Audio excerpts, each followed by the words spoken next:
Waduh, ini beda perahu beneran nih kelihatannya nih ya.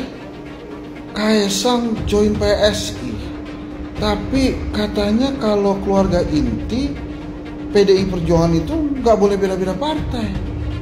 Ini perhitungan Pak Jokowi dengan Mas Kaisang nih gimana nih?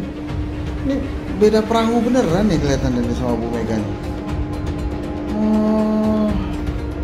Seru juga nih ya. Ya nggak? Ya nggak, ya nggak ya? Pembangunan 5 tahun terakhir harus dilanjutkan. Bahkan harus ditingkatkan. Yang patut saya dan kita harus contoh dari Pak Jokowi adalah beliau tidak pernah lelah menjalankan amanat rakyat. Obat capeknya adalah bersalaman dengan masyarakat. Vitamin lelahnya adalah senyum dan kebahagiaan masyarakat yang beliau temui. Boosternya adalah ketika beliau memutuskan kebijakan yang tepat bagi masyarakat Indonesia.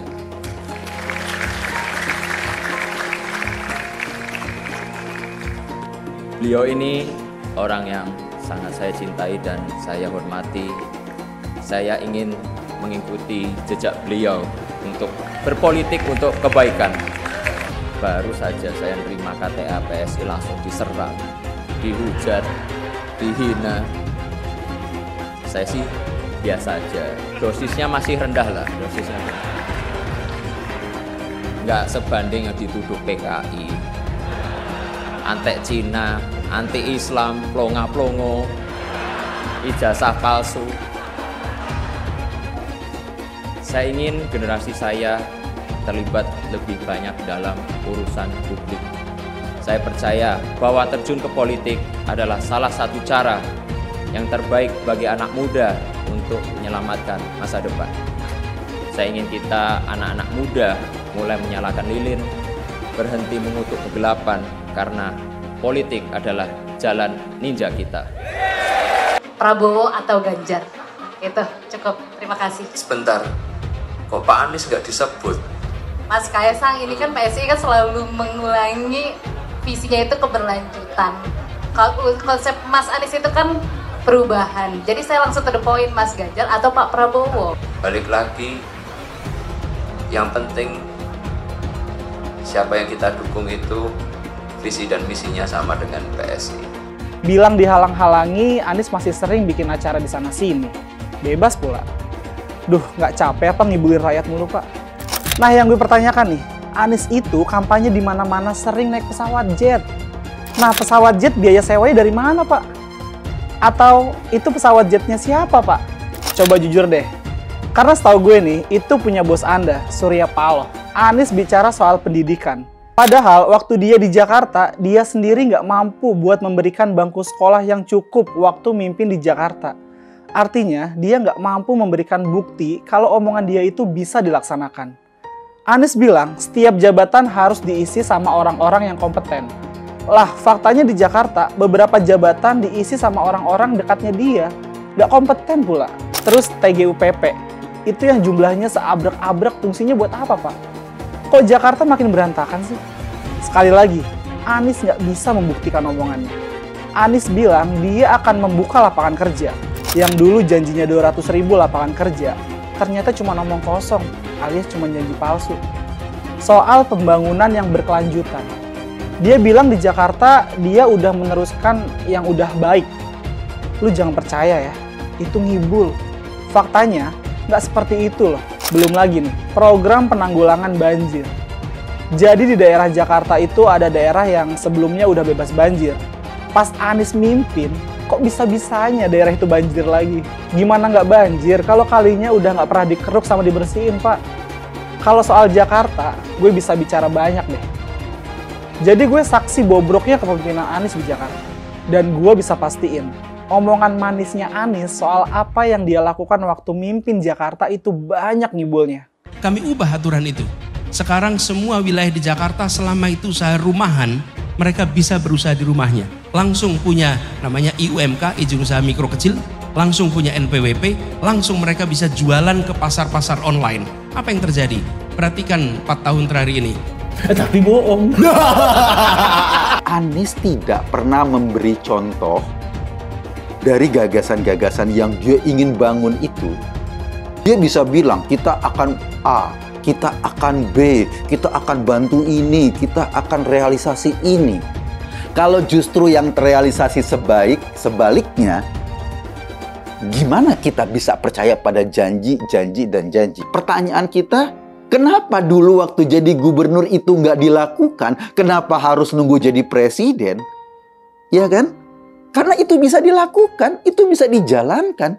Ketika janji akan membantu UMKM, kenapa waktu jadi gubernur dulu tidak dilakukan? Toh ada UMKM di Jakarta. Apa-apa yang sudah dilakukan, bukan apa-apa yang akan dilakukan. Karena apa-apa yang akan dilakukan itu biasalah. Itu janji-janji politisi, janji-janji orang yang berharap dipilih. Saya akan bikin BBM gratis. Saya akan ngasih setiap orang hamil misalnya 6 juta. Saya akan kasih makan gratis. Itu janji.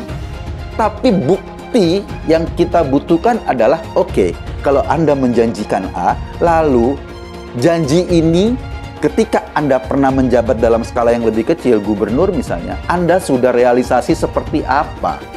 Harus diakui bahwa Ganjar ini telah menunjukkan kapasitasnya sebagai calon pemimpin masa depan yang paham dengan segala tantangan dan persoalan. Ini sangat-sangat jelas, tidak muter-muter atau cuma sebatas retorika. Jadi kalau saya perhatikan, Ganjar ini bukan hanya sekedar menjawab secara teoritis, namun dia juga menjawab dengan bukti dan capaian kinerjanya selama ini. Jadi bisa dibilang, banyak sekali permasalahan yang dibahas oleh Ganjar Pranowo. Dan hal ini jelas jauh berbeda jika mau dibandingkan dengan Anies Baswedan. Yang diangkat itu selalu soal keadilan, keberpihakan, kesejahteraan, tapi tidak jelas bagaimana teknisnya di lapangan. Ya maklumlah, namanya juga ahli kata-kata, bener kan? Luar biasa sekali kan? Ya memang begitulah yang namanya kadrun. Sekali kadrun, ya tetap akan menjadi kadrun. Dulu yang sering diserang itu adalah Pak Jokowi, namun sekarang yang diserang itu adalah Ganjar Pranowo. Saya tidak punya sejarah politik identitas. Identitas saya adalah yang seperti ini, dan kita melakukan hal yang biasa, dan kemudian semuanya menilai. Sekali lagi, saya tidak ada dalam sejarah politik menggunakan politik identitas. Boleh dicek. Perbedaan 3 baca pres saat refleksi. Di tempat ini, di lapangan ini, saya kelas 1 SD dan bermain sepak bola pertama kali di lapangan terbuka, namanya lapangan STO. Pada waktu itu, saya kelas 1 SD, sekolahnya di Sekip. Nah, tahun 89, saya berada di lapangan ini, namanya lapangan Pancasila. Menjadi mahasiswa Universitas Gadjah Mada, universitas yang saya impikan. Saya mau minta Bapak berkaca lagi. Bapak berdiri di sini, kapan lagi ngerjain Menhan kan? Bapak, saya ingin Anda berefleksi Pak Prabowo atas segala hal yang sudah Bapak lalui selama ini. Bapak jangan kemana-mana, Bapak. Refleksinya di depan kaca, Pak. Udah cukup. Jadi maksudnya Bapak di sini sambil berkaca, berbicara pada diri sendiri. Refleksi. Udah, gue kaca. Refleksi kan? Refleksi, Bapak. Sesuatu yang tidak bisa saya lupakan adalah pesan kedua orang tua saya. Kalau soal jabatan, Jar, jangan pernah kamu kejar. Kalau itu takdirmu, laksanakan dengan baik. Jangan pernah korupsi. Bismillahirrahmanirrahim. Koalisi perubahan, apanya yang mau dirubah? Jalan, nama-nama jalan, seperti kemarin yang di demo warga Jakarta. Terus nama-nama rumah sakit dirubah juga. Besok lagi nama-nama pahlawan, nama jalan sudah dirubah. Kasihan masyarakatnya kalau nama-nama jalan dirubah. Mereka yang punya sertifikat tanah kan harus ngurus lagi, harus ini lagi, harus administrasi lagi, pengeluaran uang lagi. Itu nggak dipikirin. Bisanya cuma rubah nama jalan, rubah nama airport, rubah nama rumah sakit, ya kan? Nanti lama-lama sejarah Indonesia juga akan dirubah sama ini orang, ya. Perubahan-perubahan. Wow. Ada lagi yang dirubah. Pembuangan air hujan atau banjir melalui gorong-gorong ke laut dirubah ke lubang-lubang sumur. Janji palsu dengan konsep yang penting menang dulu. Ini program yang membodohi masyarakat. Kata-kata gratis itu pada waktu itu benar-benar membius banyak pendukung Anies. sekaligus mencaci makinya ketika tahu program itu sebenarnya nggak ada. Banyak penduduk Jakarta yang merasa tertipu dengan janji manisnya Anies. Tetapi sudah terlambat, sudah terlanjur memilih yang salah. Beli rumah, uang mukanya gratis. Tetapi sesudah dia terpilih, benarkah ada program beli rumah uang muka gratis? Nggak ada ternyata. Memilih Anies dan Imin setidaknya sudah menyelamatkan Indonesia dari kehancuran. Gus Dur saja dikudetanya, apalagi rakyat. Yang satu memang jago kata-kata, jago beretorika, nggak kelawan kalau soal kata-kata. Di sisi lain, kita sama-sama melihat yang sudah ditulis pakai tangan dia sendiri, pakai hati dia sendiri, lagi dia ingkari, apalagi hanya mengandalkan kata-kata dan janji. Pun demikian dengan janji Cak Ponimin. Perubahan apa? Apakah Anda ini sudah membuat perubahan besar di masa jabatan Anda selama menjadi gubernur? Perubahan apa? Air banjir itu yang kamu bilang perubahan, yang melawan sunat Allah. Udahlah, nggak usah ngibul-ngibul. Apa kerjaan orang ini ya? Tiba-tiba ngecalonin diri jadi presiden. Lucu, termehek-mehek. Calon presiden sumur resapan. Terus ada yang komentar katanya, jangan lihat keburukannya aja, lihat kebaikannya. Emang semuanya buruk. Rumah DP 0 rupiah aja tidak ada, saudara. Itu janji di dalam mimpi, cerita dongeng. Oke, kemana? Nggak ada semua, tidak ada semua. Kalau orang yang cuma hanya bacot doang, ngomong, buktinya nggak ada, ya kalian juga, saudara-saudara juga harus tahu bagaimana semasa kepemimpinan dia di DKI. Gus Muhaimin memberikan program, siapapun yang hamil yang ada di muka bumi Indonesia ini akan diberikan tunjangan selama hamil. Karena itu yang masih jomblo secepatnya nikah, hamil, dibiayai kehamilannya oleh Gus Muhaimin. Akan mendapatkan subsidi, akan mendapatkan tunjangan rata-rata 6 juta selama kehamilan. Gus Muhaimin dan PKB menang. Semua yang punya sepeda motor, BBM-nya kita subsidi gratis tanpa biaya. Siapa yang di sini punya sepeda motor? Tahun 2024 PKB menang, Gus Muhaimin presiden, disubsidi serendah-rendahnya harga subsidi BBM. Siapa pengkhianat itu? Anies Baswedan dan juga Muhaimin Iskandar. Faktanya, Anies Baswedan mantan dipecat jadi menterinya Pak Jokowi. Diambil, diangkat oleh Pak Prabowo, dibiayai, dijadikan gubernur. Pengkhianatan yang luar biasa. Lalu siapa Muhaimin Iskandar? Muhaimin Iskandar itu adalah ketua umum Partai PKB.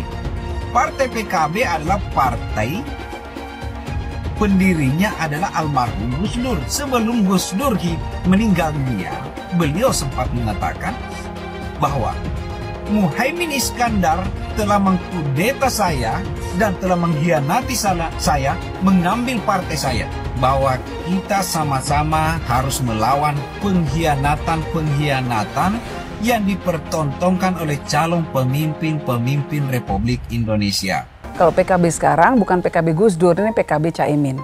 Jadi beda, PKB-nya sudah beda.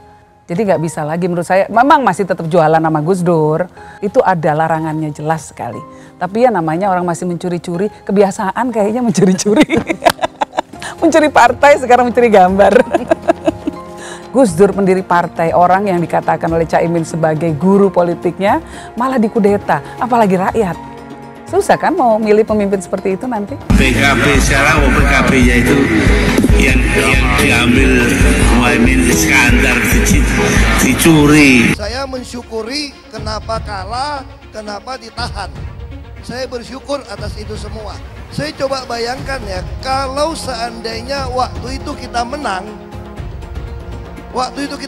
gitu ya, hari ini belum tentu kita bisa nikmati seperti ini. Kita bersyukur 5 tahun Tuhan izinkan kasih ke orang yang pintar ngomong untuk kerja. Coba kalau kita bayangkan gitu ya, kalau kemarin saya masih jadi gubernur, ini saya udah turun ini. Tapi yang pintar ngomong itu dikira orang hebat kan? Ini lebih berbahaya tahun 2024, langsung ketahuan karakternya.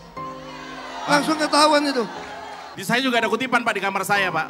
Tulisannya, Jakarta telah mengambil keputusan yang fatal. Bapak Politik Identitas Indonesia Anies Baswedan, Bapak Intoleransi Indonesia Anies Baswedan, jangan lupakan, jangan terlena, jangan sampai dia pecahkan kita dengan dagangan ayat dan mayatnya. Air itu turun dari langit, turunnya ke atap rumah langsung sumur bor, bukan ke sungai dan ke laut. Jangan hanya konsentrasi pada pembangunan benda-benda mati yang indah difoto dan bisa ditunjukkan dalam 5 tahun hasilnya. Kalau kita mau menilai sebuah janji, maka lihat janjinya atau lihat kenyataannya. Dulu janjinya apa ya? Dan ini aneh, betul-betul aneh. Ini bukan kampanye, tapi saya sampaikan sini.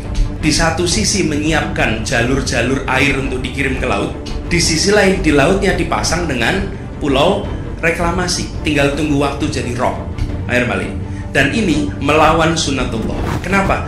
Air itu turun dari langit ke bumi, bukan ke laut. Harusnya dimasukkan ke dalam bumi, masukkan tanah. Di seluruh dunia air jatuh itu dimasukkan ke tanah, bukan dialirkan pakai gorong-gorong raksasa ke laut. Jakarta telah mengambil keputusan yang fatal. Bukan banjir, itu memang parkir air. Bukan banjir, itu memang parkir air. Masyarakat berkeliling dengan membawa toa untuk memberitahu semuanya, termasuk sirine. Ibon 82 miliar. Apa alat transportasi yang dimiliki oleh hampir setiap orang? Alat transportasi yang dimiliki semua orang adalah kaki. Kalau seandainya orang Jakarta percaya Pak Anies jadi gubernur pun, saya berani jamin kok dia akan lakukan normalisasi yang sama seperti saya lakukan kok. Gak usah bohong lah. Ketika air sampai di muara, maka siap untuk dipompa ke laut. Pancasila Soekarno, ketuhanan ada di pantai. Anak Tuhan dari mana? Kalau Yesus anak Tuhan, bidangnya siapa? Besok di seluruh wilayah Indonesia kami katakan damai. Iblis hanya menggoda orang yang beriman. Makanya jarang-jarang orang kafir kerasukan setan. Yang kerasukan setan itu orang baik-baik. Jarang, saya belum pernah nengok Cina kerasukan setan. Pernah tak Ahok itu kerasukan setan? Enggak, setannya juga. Karena sesama setan dilarang saling menggoda. Karena di salib itu ada jin kafir. Karena di salib itu ada jin kafir. Karena di salib itu ada jin kafir. Haleluya. Kepalanya ke kiri apa ke kanan? Kepalanya ke kiri apa ke kanan? Tetap percaya salib itu lambang mulia, bukan jin. Kok ketawa? Aku nggak nyindir siapa-siapa loh. Saya nggak pernah mundur untuk kebenaran, keadilan, kejujuran. Dan peri kemanusiaan, gue nggak pernah mundur. Dan gue nggak pernah takut juga sama lu. Siapapun yang rasis, gue akan hadapin. Karena rasis itu tidak berperi kemanusiaan. Sama saya ditanya dulu kan, kamu nyesel nggak statement kamu di Pulau Seribu sehingga masih masuk penjara? Tidak pernah nyesel, karena saya mengatakan kebenaran. Anies merupakan antitesis daripada Pak Jokowi. Antitesis artinya bertolak belakang dengan Jokowi. Anies sudah menyatakan tidak akan melanjutkan semua program dari Pak Jokowi. Jadi semua pembangunan yang dilakukan oleh Pak Jokowi akan dihentikan oleh Anies jika Anies menjadi presiden. Lagi pula Anies didukung oleh khilafah dan pendukung Anies adalah ormas seperti FPI dan HTI.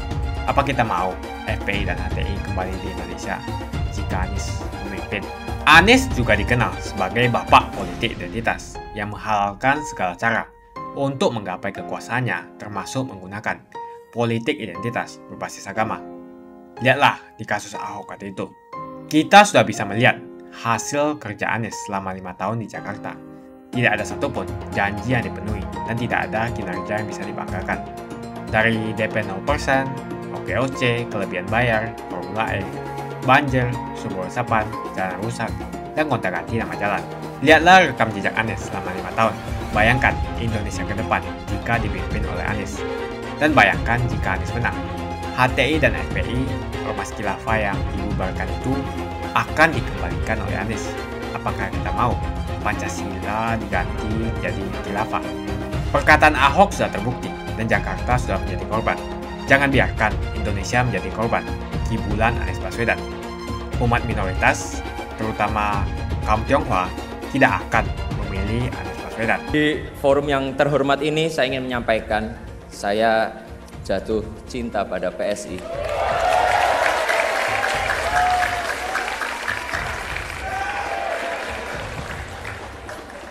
Partai dengan idealisme dan integritas yang kokoh dan konsisten dalam perjuangan anak muda. Partai ini surplus gagasan yang genuine dan brilian. Hanya saja butuh energi yang berkali-kali lipat lebih besar agar energinya itu tidak hanya menggema di kota-kota, tapi juga sampai ke pelosok desa.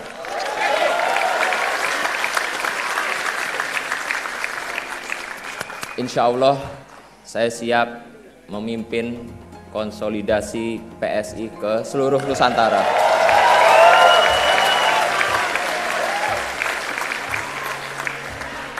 Saya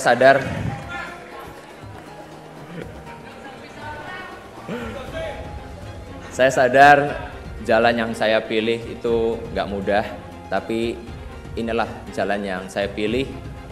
Jalan yang saya percaya akan membawa kita ke masa depan yang lebih baik.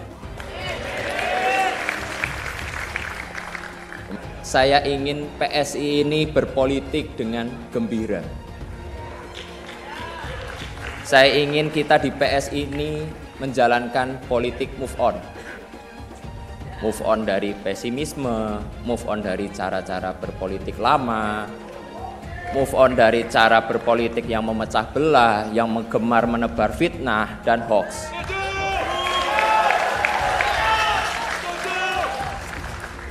Baru saja saya nerima KTA PSI langsung diserang, dihujat, dihina.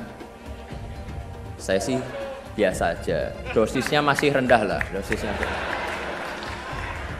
Nggak sebanding yang dituduh PKI. Antek Cina, anti Islam, plonga-plongo, ijazah palsu. Tapi yang aneh itu dan saya bingung, kok ya istri tercinta saya ikut-ikut diserang gitu loh. Wong dia nggak ikut-ikutan kecuali hanya memberi restu dan dukungan buat saya. Saya ingin PSI itu menjadi generasi optimis. Saya yakin bahwa negeri ini akan menjadi kekuatan besar di dunia, sebagaimana perkiraan berbagai lembaga internasional. Jika orang-orang di luar sana aja percaya kepada kita, kenapa kita yang muda-muda enggak? Kita harus optimis bahwa masa depan hebat kita ada di depan mata. Dan tugas kita melalui politik memastikan kemajuan menuju masa depan gemilang itu akan kita lanjutkan. Saya respect dengan apa yang dilakukan dan diperjuangkan oleh PSI, melawan korupsi, menolak segala bentuk intoleransi, dan memperbaiki kesejahteraan adalah tugas yang penting. Tugas mulia untuk masa depan Indonesia yang hebat. Semoga langkah saya ini membuka jalan yang lebih luas bagi anak-anak muda lain untuk terjun ke sektor publik, terjun ke politik untuk melayani masyarakat. Jangan sampai mencela atau mencoba menjatuhkan pihak lain. Jangan sampai memecah belah masyarakat. Balik lagi, kita itu fokus untuk menjalankan politik dengan kegembiraan Dan dalam meraih kemenangan kita tidak perlu menggunakan strategi konfrontatif. Tujuan politik kita itu kan baik, karena itu kita harus jalankan dengan cara-cara yang baik pula. Kita berpolitik dengan santuy dan santun. Saya yakin optimisme ini akan menular. Di Thailand aja tuh partai anak-anak muda yang Move Forward Party bisa menang pemilu. Saya yakin optimisme yang sama akan menular. Anak-anak muda akan bangkit, akan datang ke kotak suara untuk mencoblos PSI. Jadi di kesempatan kali ini izinkan saya menyampaikan dukungan Capres PSI di 2024 adalah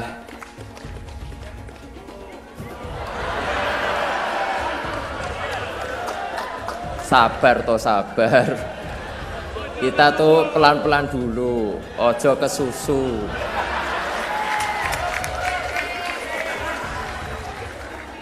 Beri kami waktu untuk mendengar langsung dan merasakan denyut di akar rumput, baru kita tentukan arah kemenangan kita.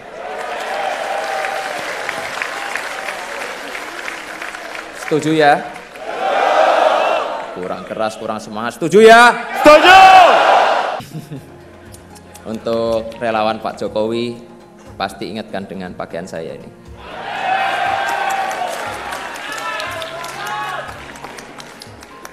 Pakaian yang menjadi simbol banyak hal. Simbol lahirnya gerakan relawan dalam peta politik Indonesia. Simbol persatuan antar kelas sosial, sederhana tapi menyatukan. Penuh warna tanda riang gembira. Harapan saya untuk relawan yang hadir bisa merasakan kegembiraan yang saya rasakan di PSI bersama-sama.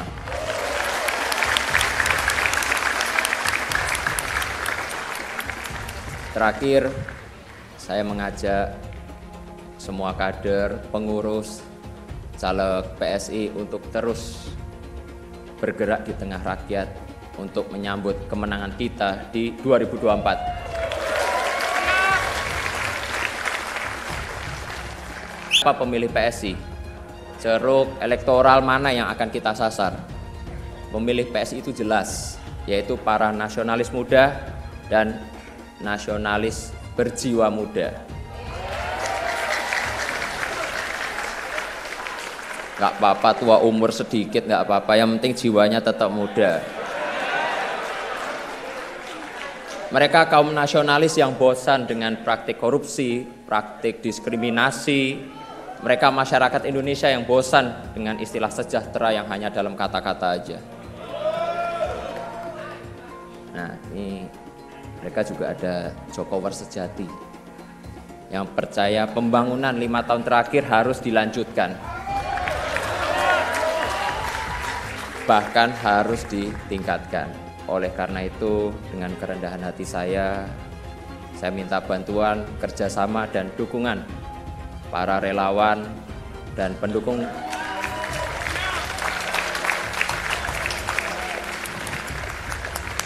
Saya minta ya dukungan para relawan dan pendukung Pak Jokowi yang belum terafiliasi dengan partai tertentu agar menjadikan PSI sebagai rumah perjuangan bersama,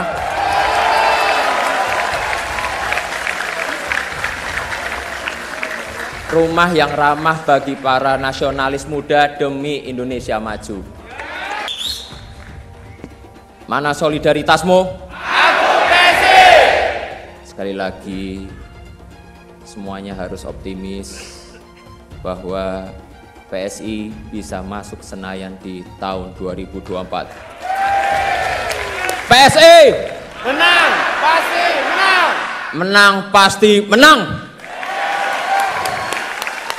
Dulu Anies bisa menang karena menggunakan agama dan etnis. Isu agama, ras, dan antar golongan dinikmati oleh relawan Anies. Saat itu Anies didukung oleh FPI, HTI, dan pengasong khilafah lainnya.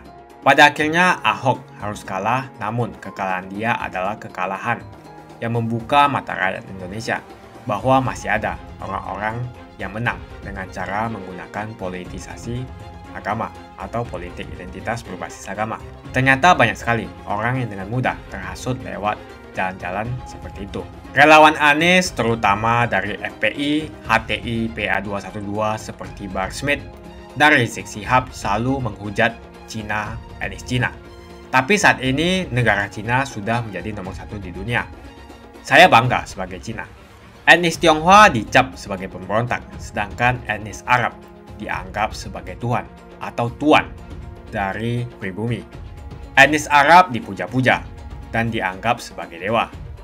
Lihat saja Rizik Syihab dan Bahar Smith dipuja-puja, padahal mereka mengujar kebencian. Pengasong khilafah seperti Rizik Syihab, Bahar Smith dan teman-teman, mereka hanya buat gaduh di Indonesia. Sedangkan negara yang mereka sanjung-sanjung itu, Arab Yaman, masih belum maju dan masih terbelakang. Saya percaya Indonesia dengan mayoritas pribumi juga akan menjadi negara maju. Seharusnya Arab Yaman belajar dari negeri Cina. Seperti kata kitab suci, belajarlah sampai ke negeri Cina. Anies dan juga pendukung Anies seperti Rizik Syihab, Bahar Smith, dan kelompok-kelompok HTI dan FPI harus belajar ke negeri Cina supaya tidak lagi melakukan kelebihan bayar. Yang jelas saya memilih pribumi, bukan yang dari Yaman. Ganjar jelas pribumi, nasionalis, dan pasti akan melanjutkan visi dan misi dari Pak Jokowi. Suara Ahok merepresentasi warga minoritas, dan etnis Tionghoa mendukung Ganjar Pranowo. Ahok pasti akan mendukung Ganjar, karena Ahok anti radikalisme. Ahok yang jelas tidak akan mendukung Anies Baswedan, karena Anies Baswedan didukung oleh kelompok khilafah, HTI dan FPI, ormas terlarang itu. Anies merupakan antitesis daripada Pak Jokowi, dan diragukan kenasionalisannya, apalagi pribumiannya. Antitesis artinya bertolak belakang dengan Jokowi. Anies sudah menyatakan tidak akan melanjutkan semua program dari Pak Jokowi. Jadi semua pembangunan yang dilakukan oleh Pak Jokowi akan dihentikan oleh Anies jika Anies menjadi presiden. Lagi pula Anies didukung oleh khilafah, dan pendukung Anies adalah ormas seperti FPI dan HTI. Apa kita mau FPI dan HTI kembali di Indonesia jika Anies memimpin? Anies juga dikenal sebagai bapak politik identitas yang menghalalkan segala cara untuk menggapai kekuasaannya, termasuk menggunakan politik identitas berbasis agama. Lihatlah di kasus Ahok waktu itu. Kita sudah bisa melihat hasil kerja Anies selama 5 tahun di Jakarta. Tidak ada satupun janji yang dipenuhi dan tidak ada kinerja yang bisa dibanggakan. Dari DP 0%, OKOC, kelebihan bayar, Formula E, banjir, sumber resapan, jalan rusak, dan gonta-ganti nama jalan. Lihatlah rekam jejak Anies selama 5 tahun. Bayangkan Indonesia ke depan jika dipimpin oleh Anies. Dan bayangkan jika Anies menang. HTI dan FPI, ormas khilafah yang dibubarkan itu, akan dikembalikan oleh Anies. Apakah kita mau Pancasila diganti menjadi khilafah? Bagian Indonesia Timur yang mayoritas non-muslim seperti Bali tidak akan setuju dengan khilafah atau sistem khilafah. Mungkin Indonesia akan bubar jika Anies menjadi presiden. Perkataan Ahok sudah terbukti dan Jakarta sudah menjadi korban. Jangan biarkan Indonesia menjadi korban kibulan Anies Baswedan. Umat minoritas, terutama kaum Tionghoa, tidak akan memilih Anies Baswedan. Saya yakin karma Ahok mengejar Anies Baswedan. Dulu Anies memainkan politik identitas kepada Ahok. Sekarang Anies dipertanyakan kepribumiannya karena dia dari Yaman. Itu saja opini saya hari ini. Tuliskan opini kalian tentang Anies Baswedan. Jika kalian setuju dengan pendapat saya di video ini, pastikan kalian menekan like di video ini. Dan bagikan video ini ke teman dan family Anda supaya mereka semua mengetahui tentang informasi ini.